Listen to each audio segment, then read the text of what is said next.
welcome to this new very special video. Today we will be sharing the second part of our interview with acclaimed theatre director Julie Taymor, in which we will keep discussing the creation of The Lion King, apart from other highlights of her amazing career. But for those who haven't seen part 1 yet, we will be sharing the link at the end of this video, which we hope you'll enjoy.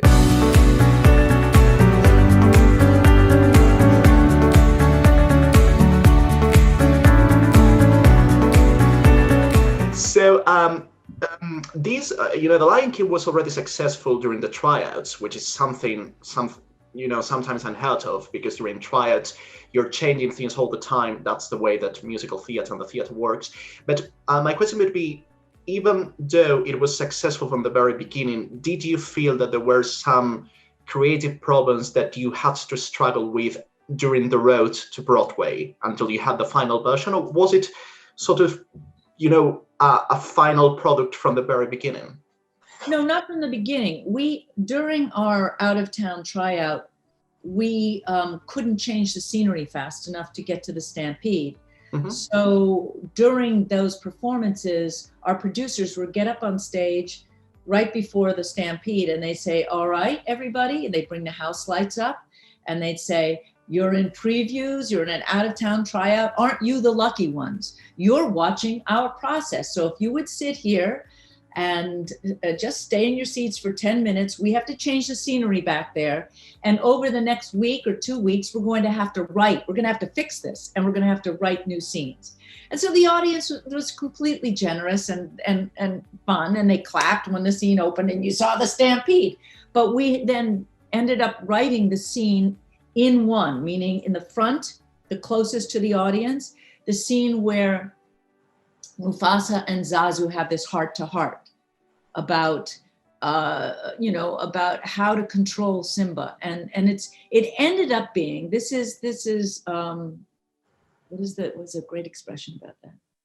Well, I can't remember, but it ended up being not just a saving of time, helping us to put the scenery together, but being an incredibly important emotional interior moment for Zazu, for the relationship between Zazu and Mufasa. You see Mufasa's vulnerability. So it's an important scene. And then also we did the crossing of the shadow puppets, where you see the shadow puppet of Scar being followed by the shadow puppet of Simba, mm-hmm. following, ready to pounce on that giraffe. And then you see it come down stage. So we had two scenes, a very human scene between Zazu and Mufasa. Mm-hmm. And then you have this setup in miniature, yeah. And then the puppet. Oh, it was the cheetah, actually, the cheetah that ends up going across. Yeah. Am I getting things mixed up? Probably. Haven't seen it in a while. At any rate, it was filler that had meaning. And then we were ready to show, because it's a big scene change. Mm-hmm. Do you ever, if you regularly, although you just said that it's been a while since you last saw the show, but do you ever, regularly go to see it, maybe in an effort to try to improve things, or maybe you can suggest some changes? Because the theater, is something that is always alive, so it's always able to be changed. Well, we've done some major modifications over the years. We shortened it because I think it was too long. We took out a dance piece that we felt didn't really need to be there. Mm-hmm. And we've changed some of the dancing with the hyenas. And so we have made changes. I go when they tell me that it's time to refresh the cast, meaning not necessarily a new cast, but remind the cast, or many of these people don't know who I am because they weren't born, when we did this. So, so I'm kind of this mysterious name that they've heard. So I've gone around, and also I often go to the new productions, when a new production, whether it was Mexico, came to Spain, mm-hmm. In the beginning, came to China. I love that one, in Shanghai. Africa, I went to South Africa to cast it, to get this is a big cast of Africans that is traveling Asia, or was traveling Asia, and hopefully will continue. So I've done a lot of the original, cast for each country. Mm-hmm. And I do the final casting. And then if they feel like it's a good thing for me to come and refresh people's memories, including my crew. You know, I've got my associate directors, I've got associate choreographers. They, you know, sometimes they need to go back to the original, to the person who created it. So I love it. I mean, I'm so delighted with the show, and that it transcends the cultural barriers. Mm-hmm. It is something. It's not an American show. No, it's a show. It's a human show. So yeah, it belongs to every country.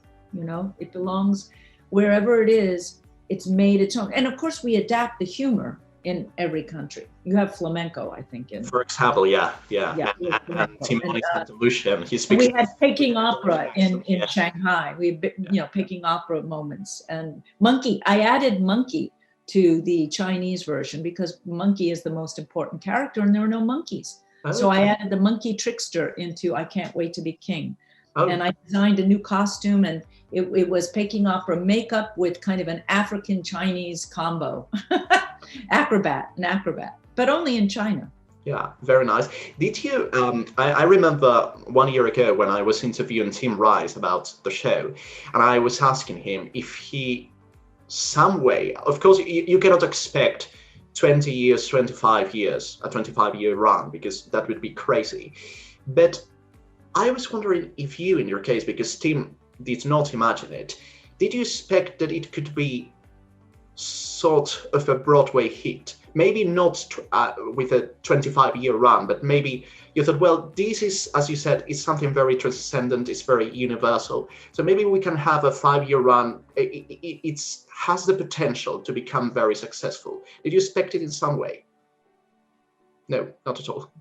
I don't think I ever thought about it.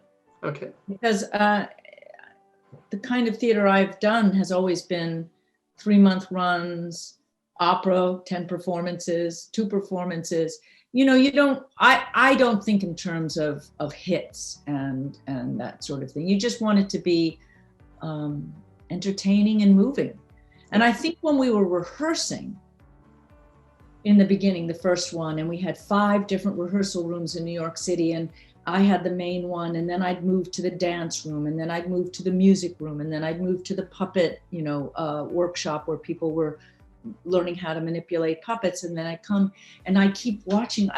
It was so thrilling. And when we finally put it all in one room, we knew. But it was that first performance in Minneapolis, the first one, where we had lost sight of it because we got used to the puppets and to the magic and to the South African singing, which to me is the spirit and the whole soul of the musical is Lebo M's music, Lebo M's. The South African choral singing. The audience just started screaming and standing and clapping, and you couldn't hear any of the Circle of Life at all. And we just broke into tears, everybody. We just had not a clue that it was touching people that way, because we sort of got used to it, and it was so difficult technically to pull it off. It's really hard to get it to work, and all these people were so uncomfortable backstage, and I had an operation, and people were complaining about not enough room and this and that, but we knew we had something. We just didn't know what degree it would really it would really mean something to everybody. Very, very nice. As I said in the introduction, you have directed classic shows, with, as you said, you have directed also Shakespeare, you have adapted it to film. But since this is a theatre magazine, we're going to focus on theatre.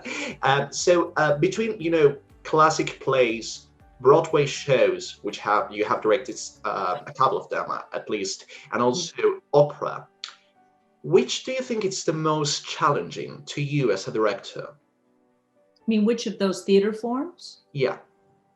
I don't think it works that way. I think each play has its own challenge. It just depends. I even did, with Anne Hathaway at the Public Theater, I did a one-woman show, and she had never done theater, or she had done a little bit in the Shakespeare in the Park. I think she was Viola in Twelfth Night at one point, but she wasn't really a theater actress. But it was an incredible challenge to do a one-woman show for an hour and a half, to make sure that she could support it and, how we told the story. But I guess the hardest thing I did was Spider-Man, which, you know, is notorious now, or was, because I didn't have collaborators that we weren't all on the same page.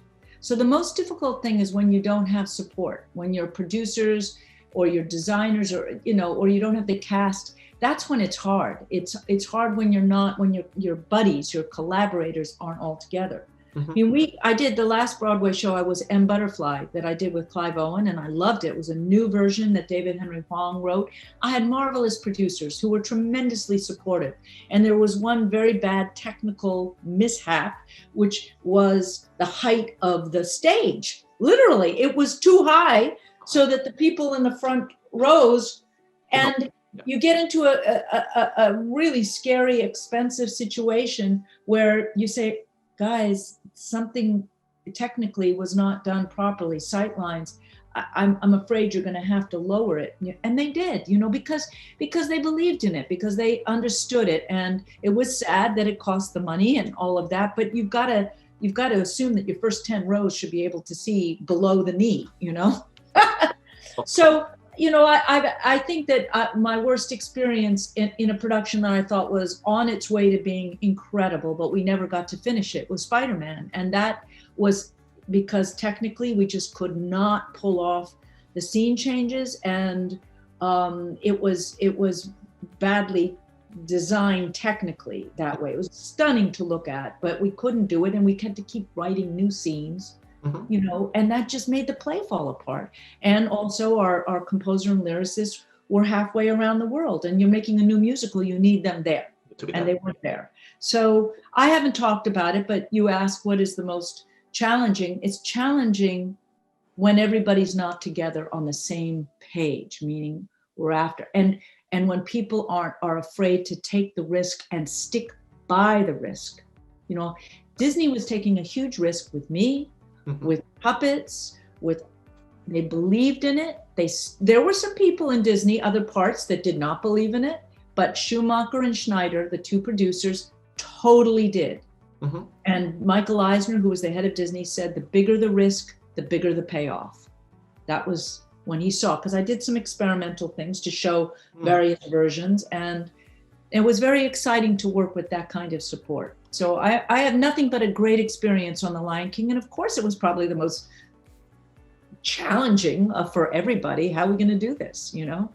No, but it's very nice that you say that you were so fully supported, because by that time, it was a difficult moment for Disney. I mean, they were making a lot of money with their films, but it was also by the same time that Euro Disney was going down and they were losing a lot of money. So it was very, you know, nice of Michael Eisner to say, well, the bigger the risk, the bigger the payoff.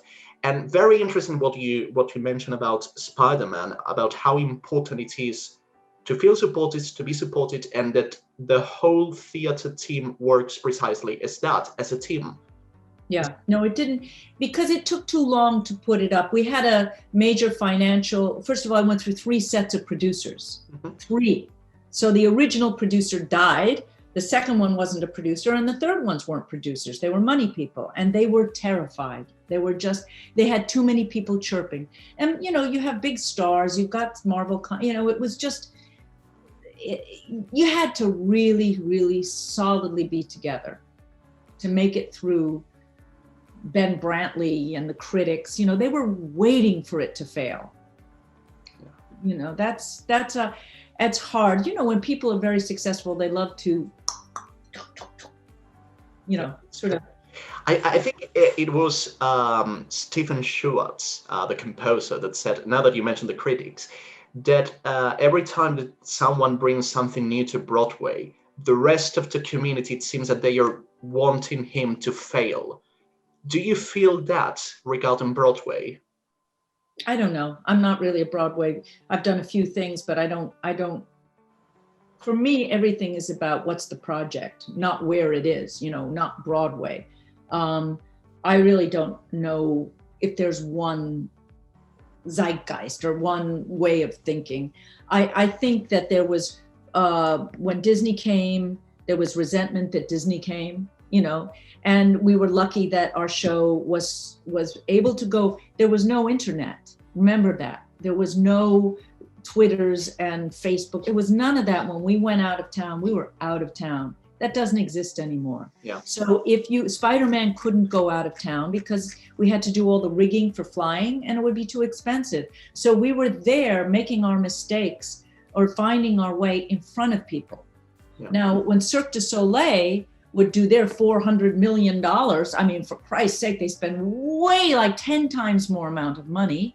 They do it up in Montreal or wherever they are, and they are out in Vegas. And, they spend 2 years teching. 2 years teching. We were doing a flying show over the audience. Of course we couldn't make it work like that.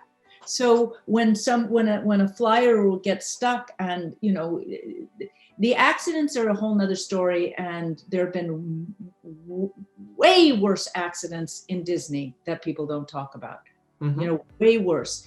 It's just, you're doing, like if you were a ice skater or a skier, or you're in a sport, or the circus, look what happens to the circus all the time. So we became a kind of, the sharks were out, let's put it that way. The sharks were out, even before a script was written. Wow, that is tough. That has to be very tough. And it would only work if we had the kind of producers that Tom and Peter, especially Tom, represent, which is, I believe in you. I believe in this project. We're going to get through it. We're not going to let the outside chirpers try and bring it down before we're done, before we're ready. Mm-hmm. But that didn't happen. Yeah. Fear set in. Yeah. Well, at least they're all, you have other very successful projects, so they can make up for that. So no worries about it. So to end this interview, there are two questions that I would like to ask you. They're sort of related. I was going to ask this about The Lion King, but let's talk about general, theater in general. As a director, which is the biggest lesson that the theater has taught you? Maybe not regarding the way that you have to direct, but for life itself, a life lesson that being a theater director may have taught you. So many. Mm-hmm. It's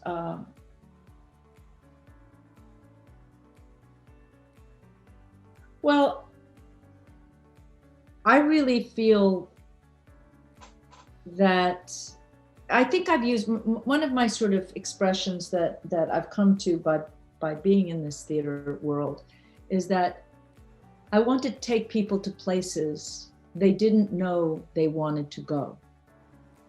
And that's true to me too, as a person.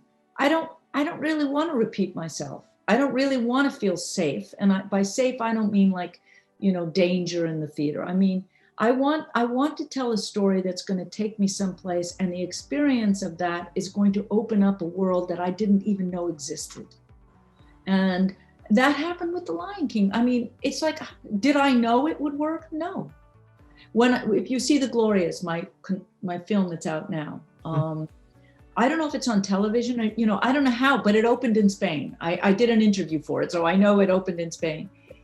The main concept to the way that I made this 80-year life work was so experimental that we had no idea if it was going to work until we were in the editing room. You wouldn't be able to know. And then it turns out that it's the best thing about the movie. But it wasn't because I had the experience or confidence to know that was going to work. It was an inspiration to find that way. It was the light bulb going off. And I think that what is wonderful about being in the theater is that you're given tools. Tools just doesn't mean, physical tools, human beings, collaborators, other artists. And I work best bouncing off other people. Then I go and I draw my stuff and I sculpt alone. But to me, it's this shared experience. And that also means with the audience. That's why when everybody's like putting plays on Zoom or putting it on there, it's not. I'm sorry, it's not. You know, it's the best next thing when we can't go to the theater, but there is still something about being in a hallowed space, in a space that creates awe, that you feel the energy of the human beings. That will never be replaced by film or television or computers. It's just not, that's why it will never really die. I'm not worried about the theater coming back. I just think it has to be more immersive. I think it has to, people need and should want to be together. That's what is so thrilling. That's what's scary about people. Put them all together and look at what's the bad stuff you and I were talking about before. Political stuff. Mm-hmm. You know, that isn't going to happen all separate. Ultimately, the big events happen when people are together. And storytelling always began around the fire. You know, it always began in the circle around the fire. All you needed to do was tell a ghost tale and everybody's lives were changed, you know? So I think that's the main thing, taking people to places they didn't know they wanted to go, giving themselves a perspective that they didn't know existed, taking them out of themselves, you know? That's, and having them see their common ground too. You know, this is, when I went to Japan with The Lion King, my father had been in World War II in Japan. Japan was the enemy of the United States. And here I was the next generation on a fellowship in Japan, being inspired by No Theater and Kabuki Theater and Bunraku Theater and Hachioji Theater.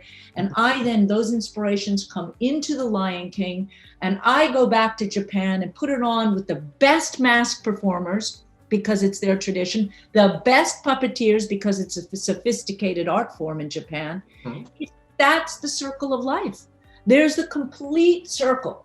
So when I went there, I was directing Titus, the movie Titus, while they were putting on the Japanese. I cast it, I went over, and then I finally went to see it. I was wrecked by it because there it was, Japanese performers, Japan, which had inspired me as an artist, now taking what I had done. This is what I get out of being a theater artist, is that kind of reciprocality. Is that what it is? Yeah. That's brilliant. You beat me to the punch regarding my last question, because I was going to ask you also what was, you know, the most unique thing that the theater could provide an audience in comparison to any other kind of art form. But I think that you already said that, so you beat me to the punch regarding that. Well, this has been a lovely interview, Julie. Thank you so much. Thank you, Guillermo. Okay, terrific. All right. And everyone, please remember to follow us on our social media, and we hope to see you on our next interview.